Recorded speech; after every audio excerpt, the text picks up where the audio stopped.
I've been a lazy boy lately, at least on YouTube. Twitter, on the other hand, you cannot shut me up. But I'm here now to talk about Superman, not a character I've been particularly interested in, not because he's apparently boring. If that was the case, he wouldn't be one of the most popular and celebrated superheroes today. He's got some great stories and character arcs, nor does it have anything to do with him being black or bisexual. I've seen that rolling around for a year now, which is just stupid. I don't care if he's black, white, straight, gay, bisexual, or whatever. It doesn't take away from his heroic actions. If J.J. Abrams wants to make a black Superman movie, or the writers at DC want to make Jonathan Kent as Superman bisexual, whatever. At the very least, we can agree that this version of Superman is more accurate to the heart and spirit than this one. Okay, got it? Good. The recent drama surrounding Superman is that he apparently got raped. Now, this is a serious claim, and I hope that people saying this had actually read the comic in question instead of taking an out-of-context panel off of Twitter, simply trying to push their own narrative instead of doing actual research. Because, given the sensitive topic, it'd be really scummy to throw that word around like it was a fucking chew toy. Wouldn't it? As Superman is raped. Like, no one wants to see Superman get ass raped in jail. Did things to him, humiliating things, with rods, and I would imagine other men. Nice! We're gonna have to kind of step around these words because if I say one of these words, it's pretty much just gonna immediately demonetize this video. Oh well, I'm glad to see you were principled enough to not throw that word around. Raped. This wouldn't be a problem if all they were saying was, well, that's how I read into it. Obviously, the vague wording leaves it open to interpretation depending on the views of the reader, allowing them to use their imagination to do most of the work. It's not though. They really want to push this idea into the minds of people who watch this uncritically. You see, these combination of words don't necessarily suggest anything sexual. It's just that the people thinking this has to have a more twisted imagination than the person who wrote this dialogue. Because if you didn't know any better, you wouldn't even realize that this is a reference to World's Finest Comics, which is acknowledged in the first page. Don't worry, we'll get back to this later. Is there any way we can make him even more vulnerable? I know, let's let him take it up the butt. With a rebar. Oh yeah, no, I totally see that, because a rebar and a vibrator are interchangeable from one another. It's not like it could serve any other purpose or anything. More importantly, who, other than the most kinkiest of bastards, looks at a rebar and thinks there's something innately sexual about that? Like, fucking no! I've never in all my years looked at anything like that and thought, well, I mean, it looks close enough like a cock, might as well give it a go. What? No! Every day, they would drag me into the interview room. Every day, they would restrain me in a way that left me exposed and vulnerable. And every day, for 8 months, they did things to me. They did things to me. Every day for 8 months, they did things to me. They did things to me while I was forced to look at him. Do they not realize that these words are a lot more flexible in their meaning and application? Being exposed and vulnerable doesn't automatically mean sexually exploited. Let me give you a few examples. You're not wearing gloves, your hands are exposed. Walked into a radioactive room, you've been exposed to high levels of radiation. You're in a boxing match and your opponent is guarding their body, leaving their head exposed and vulnerable for a strike. Arthur as a character is vulnerable, physically and psychologically. His hands are tied, he can't defend himself, hence vulnerable. As for being exposed, I'll just let this speak for itself. Every day, they would restrain me in a way that left me exposed and vulnerable. This is not very exposed or vulnerable. It's just his back is exposed. I don't think I've seen better candidates for a case study as to why education is important. From the inability to comprehend the flexibility of certain words to the visual clues that are being displayed. Because for any normal adult, it's obvious what's being conveyed. And all I'm demonstrating here is basic reading comprehension, something you learn in primary school, or 3rd and 4th grade for you Americans. Can you even begin to imagine the catastrophic conditions of the schools these imbeciles must have gone to? Disagreeing with someone is one thing, but there seems to be a linguistic and semantic barrier going on in these people's heads that prevents them from interpreting words in a multitude of different ways. You can sit people down and try to explain it to them as much as you want, but eventually you have to realize for some people there isn't enough time or crayon in the world. But in all this, does anyone else find it coincidental that these highly reputable journalists keep showing the same panels over and over again, while passionately ignoring the bottom half of this page? Now it's important that I point this out because this page being cited is page 5. So what's going on in these other 7 pages that these channels aren't sharing, despite some of them saying that they've read the comic? Now, torturing him for 8 months and also maybe some sexual things. So they don't outright say that.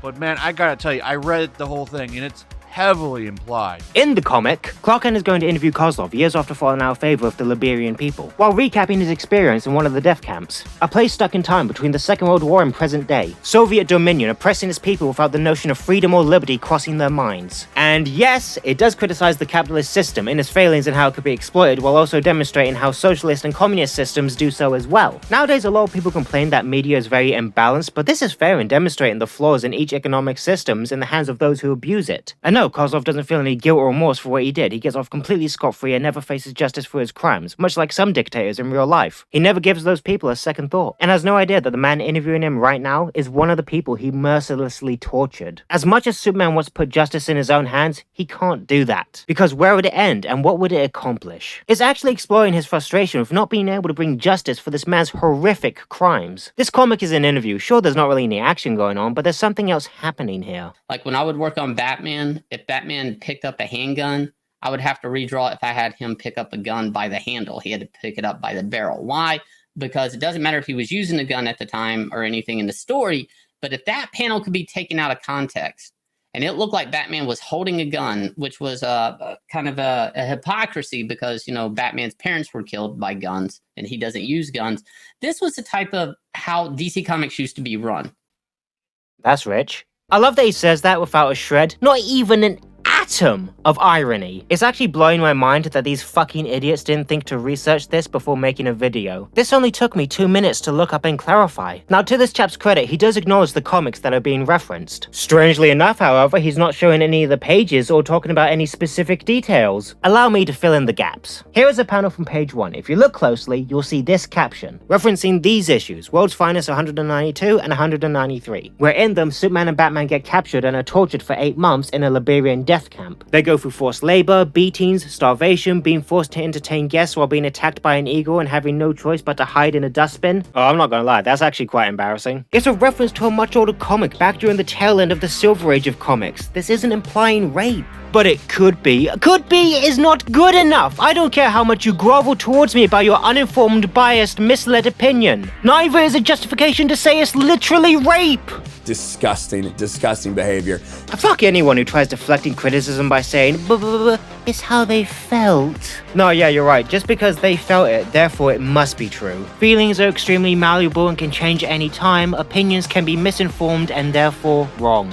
Yes, art can be open to interpretation. However, we must admit there are some interpretations that are just wrong, because people can misread something and look into things that aren't there. I want to reiterate that this is taken out of context and these people are basing this off of nothing else apart from what is going on in their heads. When you make these bold statements and don't bother to back them up with evidence or further context, you might as well say that continuity and context can take it up the arse. However, if you can provide evidence that doesn't just belong in your head, feel free to do so. It's like saying before meeting Princess Leia, Han Solo messed around with at least one man. It's just that we've never seen it or heard him talk about it because it never came up. The problem isn't that it's not possible, the problem is that there's no evidence in current canon to strengthen that claim. Given what we've seen, it's safe to assume that Han Solo only likes women, and Superman was never sexually exploited while in this camp. I mean, they didn't even unmask Batman to reveal his secret identity. What, they're gonna take the extra step with Superman? Come off it. When you're fact-checked as new information arises, you have to admit that your position is wrong. Clinging on to your initial thoughts in spite of superior evidence is being irrational. Please stop doing that. Like, I can't believe I have to say all this when referring to adults. Actual fucking adults who should know better. Context is necessary for understanding what words mean from anyone at any point in time ever. You can be mad at things in context, and in fact, I encourage you to do so. There are plenty of context-bound things to get mad at. However, if you see someone restricting as much context for their claims, maybe you should ask yourself why they did that.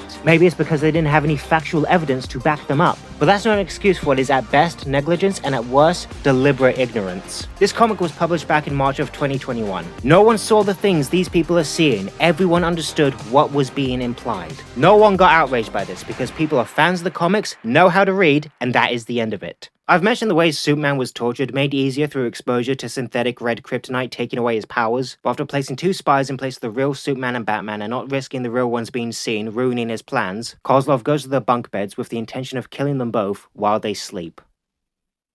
Nice! No matter the context, it's obviously not about rape, just shut the fuck up. You can look them up and read them for yourself on the countless comic book websites that are out there. I'll even link a few in the description that you can check out. You can read what Superman and Batman went through. The point is as a callback to a Elixir comic that came out half a century ago, paying homage and respect to the past of Superman, not just acknowledging it, but expanding upon what came before. I'll wrap this video up by saying it often doesn't matter what your intentions are, it doesn't matter if you're left or right. Most people are either fucking stupid or disingenuous bad faith actors who can and will interpret even the most mundane of statements and twist it into meaning the most uncharitable, insidious shit, ignoring any context to the contrary. This level of idiocy and misinterpretation is no different than the time arguments about Batman and Robin being gay lovers back in the 50s, by swindlers like Frederick Wortham who led to comics being censored through the Comics Code. It was stupid back then, but today it's only embarrassing because we have the benefit of hindsight to spot this shit. We've seen what this faux moral outrage with idiots who are trying to steal the moral high ground with a faulty foundation and nothing to back them up leads to. Been there, done that, fuck off.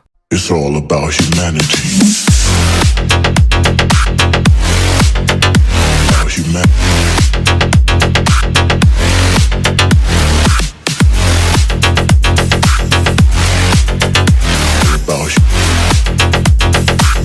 It's all about humanity.